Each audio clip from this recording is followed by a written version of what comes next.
Mahalaleel. Mahalaleel.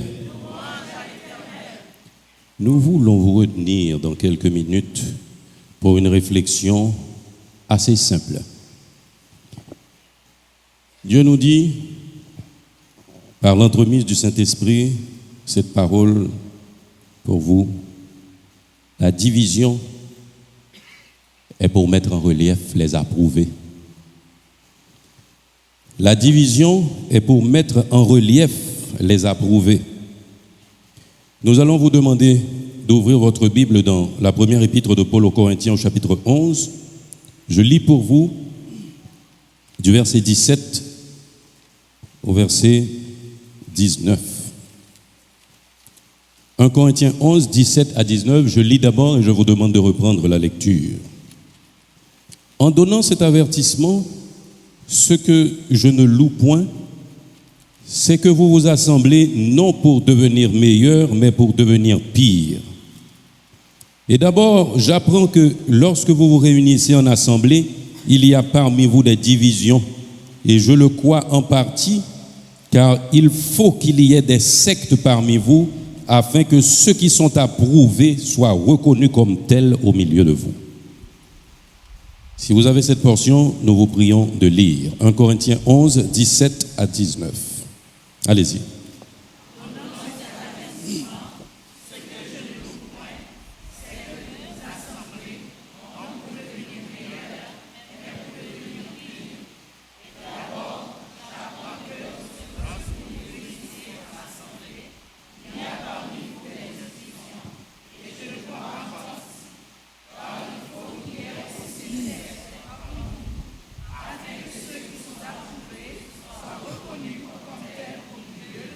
Amen. Amen. Puisse le Seigneur nous ouvrir le cœur, que nous puissions recevoir sa parole. Et que cette parole puisse faire route dans nos cœurs et dans nos esprits. Que nous puissions prendre les dispositions et les résolutions qu'il faut. L'apôtre Paul dit au verset 17, en donnant cet avertissement, ce que je ne loue point, c'est que vous vous assemblez non pour devenir meilleurs, mais pour devenir pires. Cela nous laisse comprendre quelque chose rapidement, c'est que l'assemblée, l'église, le ecclésia a pour but de nous permettre de pratiquer la sanctification progressive. Nous nous assemblons pour devenir meilleurs. Quand l'apôtre a dit devenir meilleur, il ne parle pas de devenir plus beau. Il ne nous demande pas de chanter mieux. Il ne nous demande pas d'avoir les meilleurs habits ou la meilleure discipline, mais devenir de meilleures personnes. Devenir de meilleures personnes. C'est le but même de l'assemblée chrétienne. Le ekkaléo, appelé hors d'eux. Nous sommes appelés par Dieu hors de ce monde pour que nous puissions nous construire ensemble.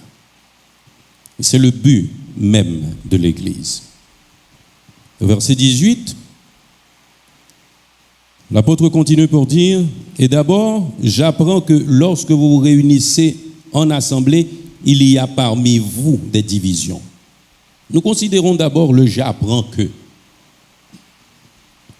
Nulle part dans les Saintes Écritures, ce j'apprends que, nous n'avons pas trouvé sa source. Dieu parle tantôt d'une manière, tantôt d'une autre. Il aurait bien pu révéler à l'apôtre Paul les attitudes des chrétiens de Corinthe.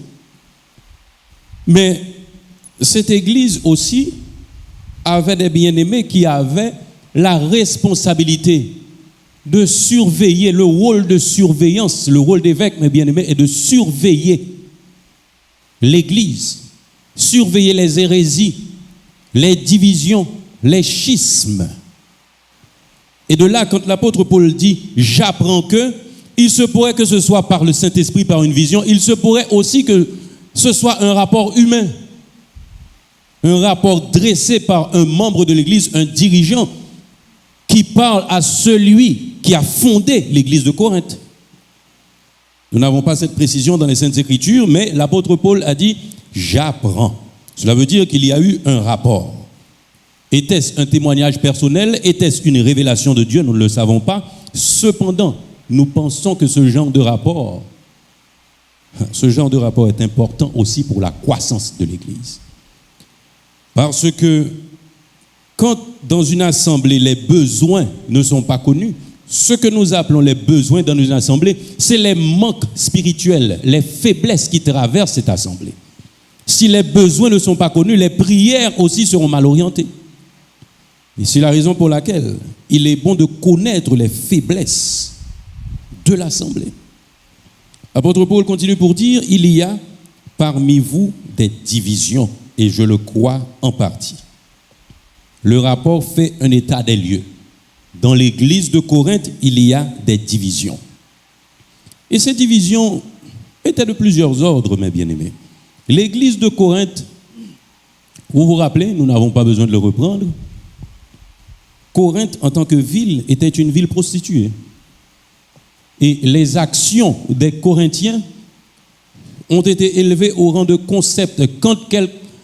Même dans une institution, quand ça ne va pas, quand l'immoralité bat son plein, on dit que l'institution a été corinthianisée. Vous pouvez comprendre à quel point la situation à Corinthe était difficile. De plus, c'était une église formée de gens venus d'horizons divers. Ils avaient des visions différentes des choses, des éducations différentes, un sens des valeurs différents. Et l'apôtre Paul a ajouté foi à ce rapport. Mais il a précisé, et je le crois en partie. Pourquoi il a dit je le crois en partie? Parce que dans une église, mes bien-aimés, toute une assemblée ne peut pas être une assemblée de sanctifiés. L'église, quand les apôtres se sont adressés à l'église d'une manière générale, l'église locale, ils s'adressent au sein de l'église. Mais parmi ces saints de l'église, l'ivraie est aussi là, mes bien-aimés. L'ivraie est aussi là. Ce n'est pas parce que nous avons une belle assemblée que nous pensons qu'au son de la trompette, tous nous allons monter. Parce que le monde, très souvent, est au milieu de nous.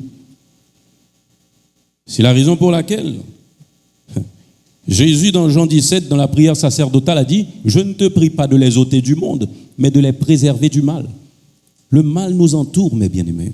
Et c'est la raison pour laquelle l'apôtre Paul a dit aussi, et je le crois en partie, parce que tout le monde qui entre dans l'église là va selon volonté, bon Dieu. Ce serait l'idéal, ce serait la meilleure chose. Mais mes bien-aimés, vous savez quoi? Si tous, en tant que chrétiens, nous sommes au même niveau spirituel, nous sommes sur la même longueur d'onde, l'expérience spirituelle ne va pas se construire. L'expérience spirituelle ne va pas se construire.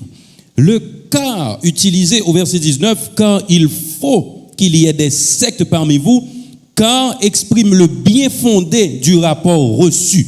Pourquoi l'apôtre croit à ce rapport? Et il continue pour dire, il faut qu'il y ait aussi des sectes parmi vous, afin que ceux qui sont approuvés soient reconnus comme tels au milieu de vous. Les sectes sont nécessaires à l'église. Ne vous laissez pas déranger si vous entendez un groupe dans l'église là qui après la fait pas. Vous entendez ce que je vous dis, mes bien-aimés? Vous êtes venus à l'église pour servir Dieu, pour soigner vos rapports avec le Seigneur. Et comment soigner son rapport avec le Seigneur? C'est en soignant ses rapports avec les autres aussi. Mais même quand vous ne comprenez pas les autres, soignez vos rapports avec les autres. Soignez vos rapports avec les autres. Une secte se définit comme un groupe plus ou moins organisé de personnes qui ont une même doctrine au sein d'une religion. Et c'est la raison pour laquelle nous avons utilisé ces deux mots, secte, schisme et hérésie. À l'intérieur des sectes, il y a ce que l'on appelle des schismes, il y a ce que l'on appelle des hérésies. Le schisme se définit comme séparation des fidèles d'une religion qui reconnaissent des autorités différentes. Tout comme nous avons vu dans les Saintes Écritures que le fanatisme avait pris naissance au milieu des enfants de Dieu. Moi, je suis de Paul. Moi, je suis d'Apollos. Aujourd'hui encore, à l'intérieur de l'Église, si nous pouvions lire les cœurs, Nous tapons combien de monde qui dit pas aimer l'intel prêcher malgré c'est la Bible utilisée. Nous tapons combien de monde qui dit pas aimer l'intel conduit louange malgré un bon parti assemblée à édifier, mes bien-aimés. Quand vous vous réunissez, il y a parmi vous des divisions. Et certaines fois, ces divisions sont si accentuées que les séparations se font. Ou qu'on voit un monde disparaître dans l'église, là, non, l'autre assemblée, comme si ce n'était pas le même Dieu, parce que cette assemblée dérange. Mais bien aimé, Dieu nous demande de nous soumettre aux autorités qu'il a placées sur nos têtes. Dès pour arriver à nos niveaux, quand on commence à rouspéter, révolter contre dirigeants d'église pour recevoir les prescriptions de l'Esprit de Dieu, ou besoin de tomber sous genoux. Ou besoin de tomber sous genoux, mes bien-aimés. Il est de ces chrétiens à l'intérieur de l'église, je ne parle pas de Mahalaleel précisément, qui commentent et discutent les messages après le culte, même avec les versets évoqués dans leur contexte. Parce que c'est ma façon de voir. Cela produit des schismes, des séparations drastiques. Mais l'hérésie est différente du schisme. L'hérésie, c'est une secte religieuse ou une dissidence dans le christianisme primitif. Une dissidence dans le christianisme primitif, ça a plus ou moins un rapport avec la doctrine d'une église. Quand l'apôtre Paul prononçait ces paroles, alors, quand nous lisons tout 1 Corinthiens 11, le passage développe au verset 21, par exemple, au verset 20 et 21, lorsque donc que vous vous réunissez, ce n'est pas pour manger le repas du Seigneur, car quand on se met à table, chacun commence par prendre son propre repas, et l'un a faim et l'autre est ivre. Cela non seulement veut nous dire qu'il y a une forme pour le repas du Seigneur, une forme matérielle aussi pour le repas du Seigneur, qui va symboliser ce qui se passe en notre fort intérieur spirituellement. Parce que le repas du Seigneur est très symbolique. Cependant, l'apôtre Paul, dans cette première partie du passage, ne voulait pas seulement décrire le repas, l'aspect matériel du repas, mais il voulait aussi parler des schismes et des hérésies. Et nous voyons là dans quel sens les anciens utilisaient ces deux termes et quelle distinction ils faisaient entre hérétique et schismatique.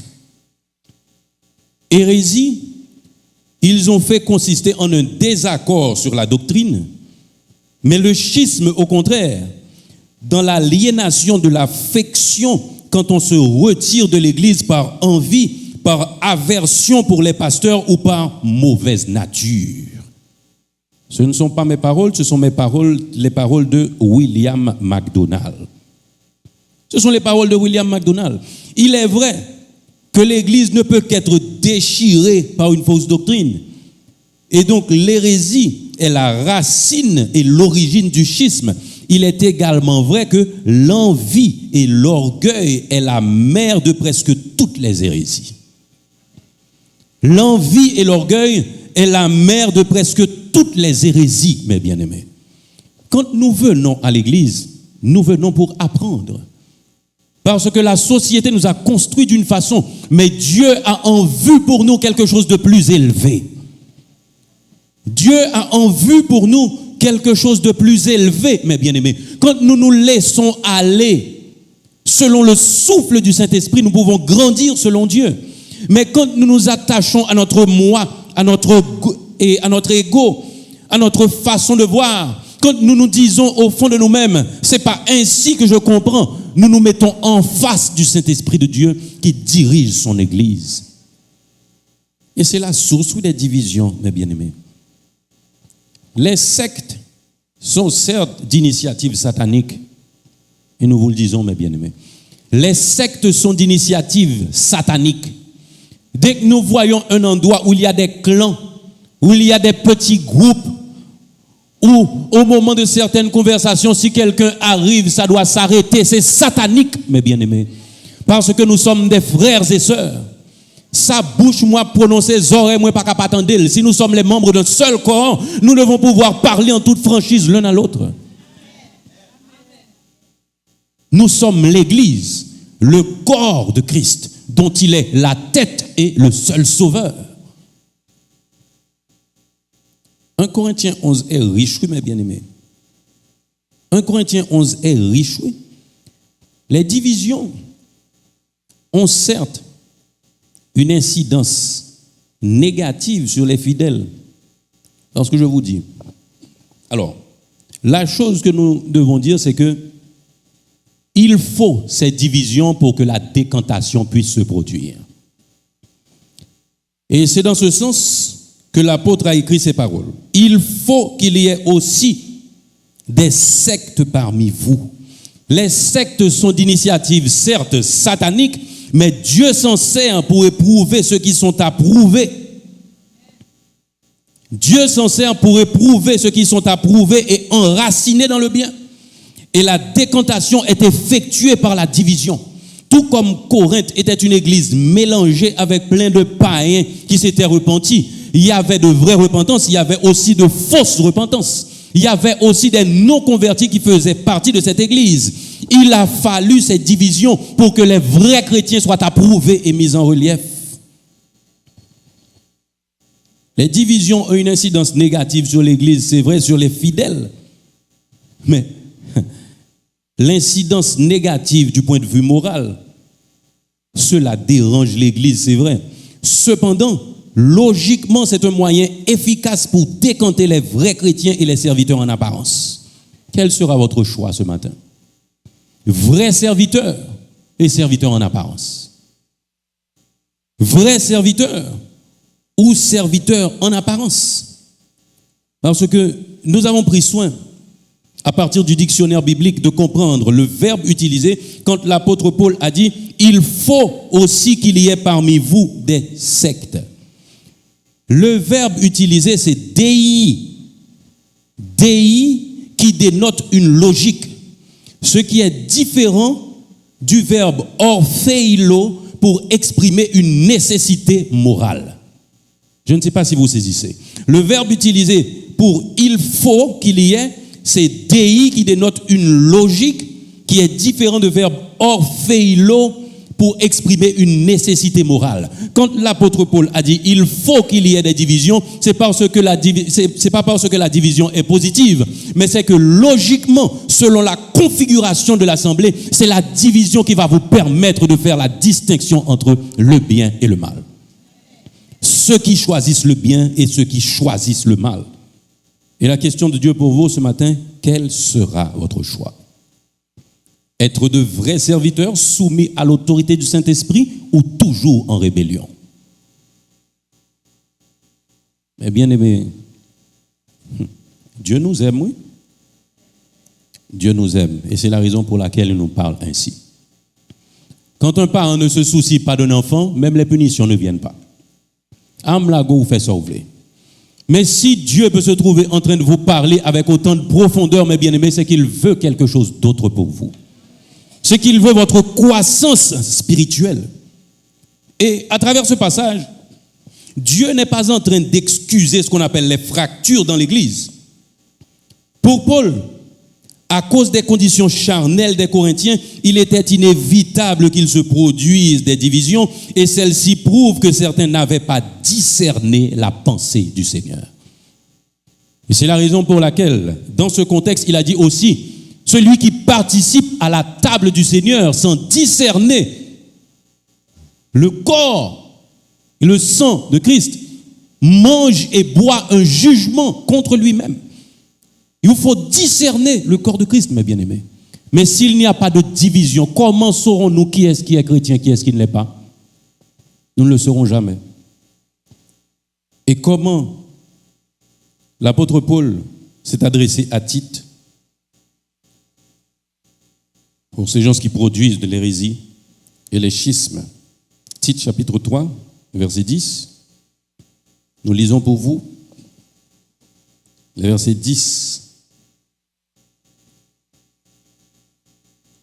Tite 3, 10 et 11. L'apôtre Paul s'adresse à Tite. Éloigne-toi après un premier et un second avertissement.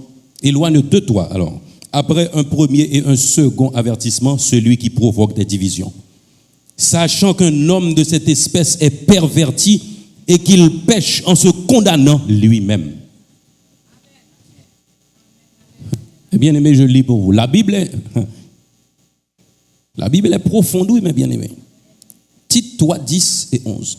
Éloigne de toi, après un premier et un second avertissement, celui qui provoque des divisions, sachant qu'un homme de cette espèce est perverti et qu'il pêche en se condamnant lui-même. Mais bien aimé, pigo comprendre ou pas faire route à tout le monde arriver jusqu'à destination. Pigo comprendre ou pas faire route à tout le monde pour arriver jusqu'à destination. Ceux qui vont dans la même direction font route ensemble. Mais ceux qui marchent en direction opposée, ça peut arriver qu'ils se croisent en chemin, mais nous pas prendre le temps ensemble. Éloigne de toi. Et nous avons pris soin de relater deux autres versions. Je ne dis pas pour une meilleure compréhension, mais je lis, semeur. Si quelqu'un provoque des divisions, éloigne-le de toi après un premier puis un second avertissement. Sache qu'un tel homme est perverti et qu'il pêche se condamnant ainsi lui-même. Et la version d'Arby me dit, mes amis, ça a pidu. Rejette l'homme sectaire. Rejette l'homme sectaire. Vous savez, il y a un ensemble de choses que l'homme, par la malice de Satan, se plaît à considérer comme péché. Non, faut aller à tout le monde. Nous ne pouvons pas parce que la Bible ne nous a pas dit que nous pouvions le faire. Rejette l'homme sectaire après une première et une seconde admonestation, sachant qu'un tel homme est perverti et pêche, étant condamné par lui-même. Eh bien aimé, la Bible est claire. La Bible est claire. Pas culpabiliser tête si vous avez de monde, pas continuer avec elle. Parce que chaque monde non route. Chaque monde non route. Alors quand Dieu dit, nous avons chacun notre chemin, il n'y a que deux chemins. Le bien et le mal. La route étroite et la porte spacieuse. La route étroite et la porte spacieuse. Mais il y a aussi une attitude pour la route étroite. Comprenez bien. Dès pour un monde qui a trop l'attitude, qui a dansé, qui a ouvert col, fait salver, il joue un gros espace. C'est la porte spacieuse. Mais celui qui traite durement son corps, c'est celui qui a choisi la route étroite. Parce que pas trop déviation. L'évangile est strict, mes bien-aimés. L'évangile est strict. Il n'y a pas de post-moderniste dans l'évangile. C'est comme je le comprends. L'imaginaire de l'ici et maintenant, c'est à ma façon. C'est mon expérience personnelle avec Dieu. La révélation de Dieu a été donnée une fois pour toutes et ça n'a pas changé. D'ailleurs, Dieu, par Jésus-Christ, a établi les fondements de son Église et la manière dont l'Église doit fonctionner. Souvent, on vient avec un autre fondement pour son l'autre l'Église l'a fait. Le fonctionnement de l'Église est dans les Saintes Écritures. On ne peut rien y ajouter, mes bien-aimés. Ne vous sentez donc pas dérangés si des gens s'éloignent de l'Église. Dieu est au contrôle. Mais vous savez quoi? Des gens peuvent s'éloigner de l'Église étant toujours dans l'assemblée. Oui, vous devez le comprendre aussi. Dès que certaines personnes se soulèvent contre la ligne que Dieu a choisie pour l'Église, ces personnes s'éloignent de l'Église. Spirituellement, même si physiquement, ces personnes sont là. Éloignez-vous de ces personnes, mes bien-aimés.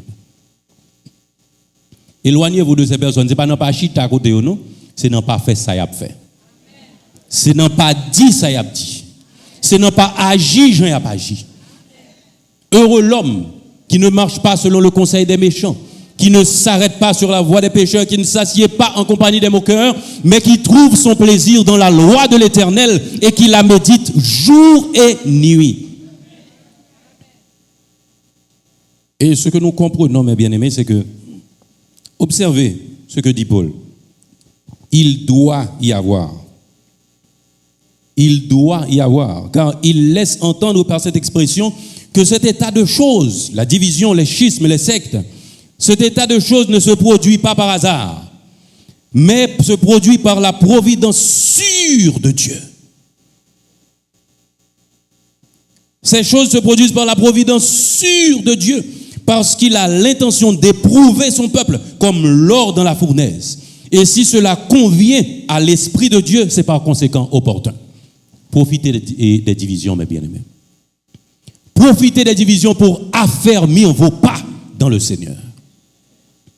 Puis quand quitte division troublée, puis quand quitte division en péché au service bon Dieu. Mais regardez spirituellement qui c'est qui a choisi la même route que vous et dites à ces personnes au point où nous sommes parvenus, marchons de même pas. Que Dieu vous bénisse. Merci Seigneur. Mahalalea.